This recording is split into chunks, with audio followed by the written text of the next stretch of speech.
Pernah gak sih ngerasain kayak lagi ngecengin seseorang terus dia jadiannya sama yang lain gitu kan ya? Yang lebih berat lagi apa coba? Curhatnya ke kita, jadiannya sama yang lain. Itu tuh yang paling berat tuh. Aduh, parah itu sih. Kamu ini pernah? Enggak. Jadi kayak curhat sama kita tapi jadian sama yang lain. Atau ujian perasaan kayak diputusin dengan cara yang sangat-sangat santun. Diputusin tapi santun. Kita jadi adik kakak aja ya gitu. Itu tuh santun banget loh. Tapi nyakitnya tuh, sakitnya tuh di mana-mana ya, bukan di sini doang gitu. Dan ada yang lebih santun dan lebih sakit loh.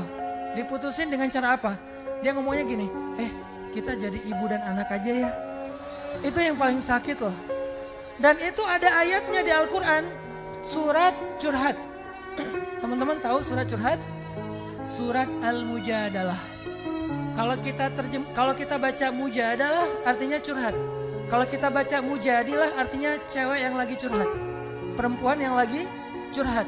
Itu ada seorang sahabiat, seorang perempuan yang soleha banget. Cewek yang keren banget. Dia itu diputusin sama suaminya.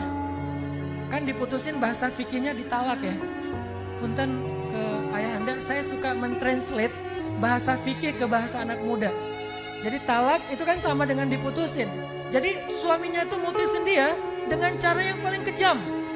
Kalau mutusin, kita jalan sendiri-sendiri aja. Ya udah kita masing-masing aja. Ya udah kamu pulang aja ke orang tua. Itu masih common ya.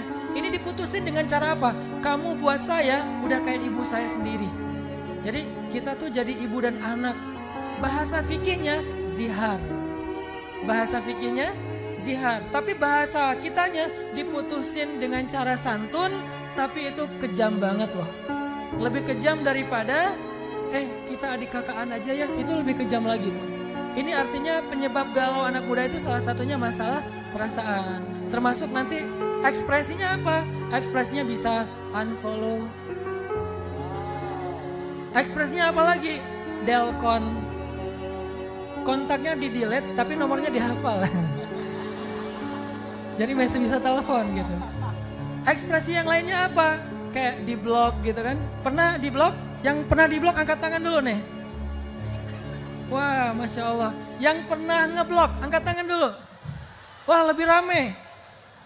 Wah, di blog siapa sih teman-teman? Paling cek tinggi badan kan? Atau apa? Cek tinggi badan.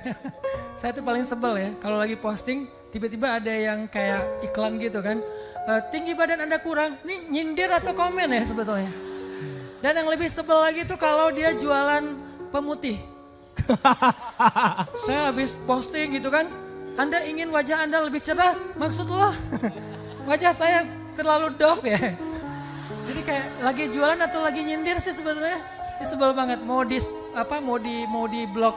Kasihan orang jualan kan menghalangi rezeki orang kan. Nah ini ekspresinya kayak delcon, unfollow, terus kayak di blog. Yang mungkin yang santainya ekspresinya live group gitu kan. Pernah live group? Pernah di live sama grup? Nah ini nih lebih berat nih. Live group masih mending ya. Live udah.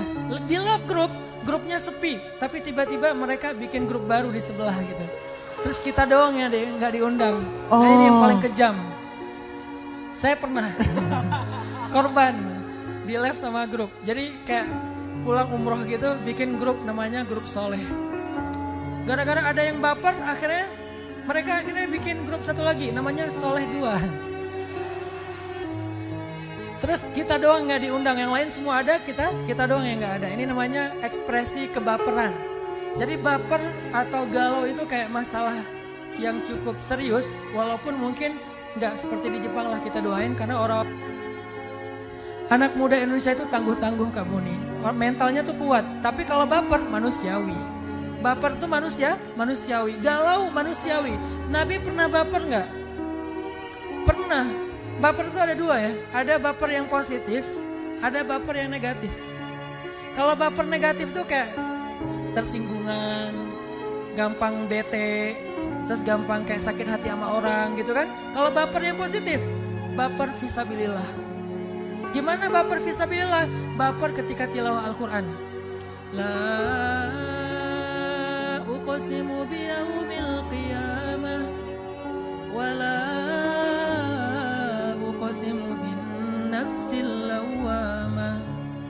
Umar baca ayat itu gemetar kakinya, baper, bawa perasaan. Karena dia tilawah itu pakai perasaan.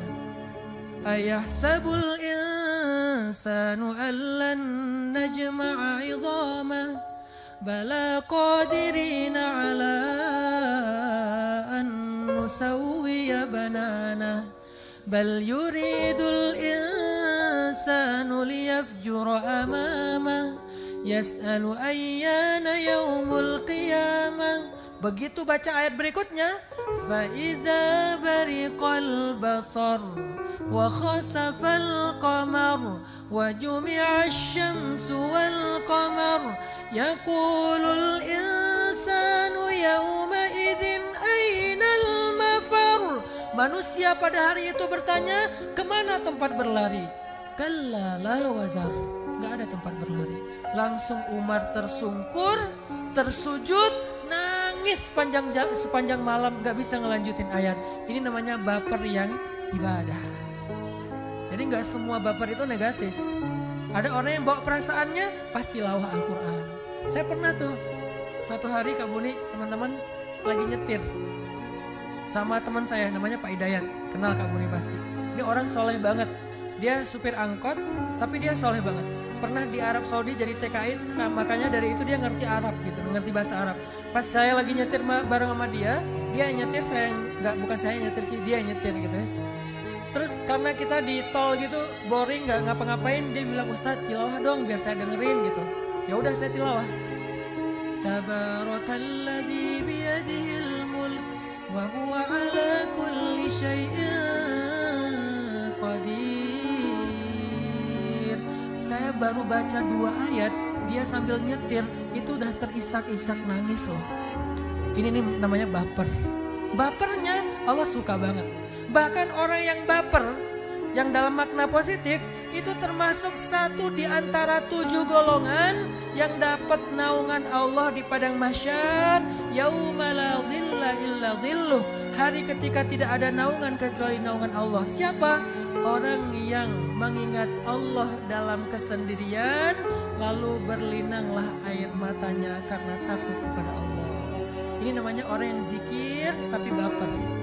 Bahkan dapat golden ticket, dapat tiket gratis untuk bisa menikmati AC di padang mahsyar yang gak ada ruangan ber-AC kecuali dengan naungan Allah Subhanahu wa taala. Ini baper nih. Jadi saya baru baca 2 ayat, Pak Hidayat ini udah nangis. Masya Allah, akhirnya saya yang baca aja malu gitu ya. Kok yang baca gak nangis, yang dengerin nangis. Ini baper. Terus ada lagi, saya lagi ngimamin sholat tarawih apa 10 malam terakhir kayak qiyam gitu kan.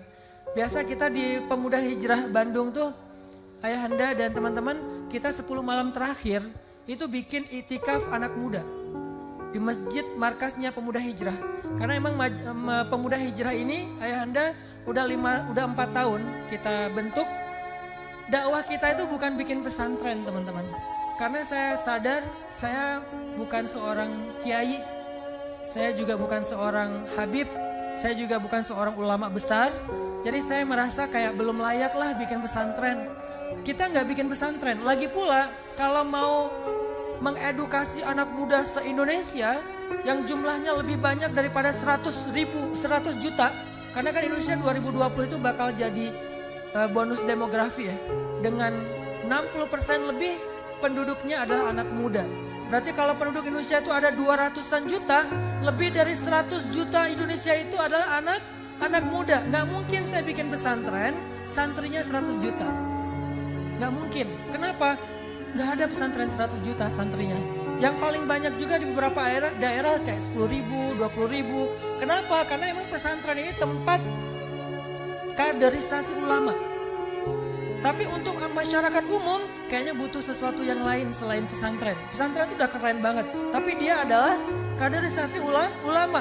Akhirnya saya dengan teman-teman ketika bikin Pemuda Hijrah, kita nggak bikin pesantren. Tapi kita menyebarkan pesan lewat tren. Makanya namanya pesan_tren. Bukan pesantren. Tepuk tangan dulu dong. Alhamdulillah ya. Nah pas malam 10 terakhir kita bikin tren dulu tuh. ada tren yang kita bikin di Indonesia namanya tren hijrah. Alhamdulillah 4 tahun tren ini berjalan masif banget, di mana-mana anak muda jadi senang dengan taklim, nongkrong, kayak ke masjid kayak gitu. Kita menyebutnya bukan itikaf, kita nyebutnya nongkrong di masjid. Bahasa anak mudanya nongkrong, karena itikaf itu kan berdiam diri ya. Jadi kalau bahasa anak muda berdiam diri itu nongkrong. Jadi kita nyebutnya nongkrong di masjid. Ngapain? Bisa tilawah, ngapain lagi? Bisa ngaji, bisa sholat, bisa taklim. Bahkan ngelamun juga nggak masalah. Diam aja di masjid berpahala. Yang penting jangan ngelamunin mantan aja. Jadi kayak nongkrong doang di masjid itu berpahala. Makanya kita bikin tren hijrah. Udah beres tren hijrah, kita bikin lagi tren tilawah. Gimana caranya? Anak muda itu tilawah bukan wajib. Tilawah itu bukan program. Tilawah itu bukan apa ya? Bukan perintah. Tilawah itu adalah tren. Dari tren nanti jadi habit. Dari habit jadi behavior. Dari behavior jadi culture. Ini memang tahapan-tahapan yang kita bikin dalam dakwah movement kita. Akhirnya kita munculkan brand ambassador pertama kita, kader pertama pemuda hijrah untuk jadi brand ambassador tilawah itu Muzammil dulu. Pasti kenal ya, Muzammil, munculkan Muzammil, akhirnya tilawah di anak muda itu jadi tren. Semuanya ngerasa kayak tilawah itu sesuatu yang keren ya. Pakai baju flanel kotak-kotak, pakai kupluk, pakai topi, celana biasa, celana jeans, sepatu sepatu anak muda gitu. Tapi dia ngajinya bagus, kuliahnya ITB tapi tilawahnya, hafalannya banyak. Kita munculkan, akhirnya Muzammil naik panggung, tren tilawah. Anak-anak muda pas lagi post di sekolahnya, mereka selfie, tilawah, posting di Instagram. Buat apa? Buat penyemangat, buat yang lain. La tahkiranna minal ma'rufi syai'a. Jangan remehkan satu kebaikan, walaupun itu hanya sekedar hal sepele gitu.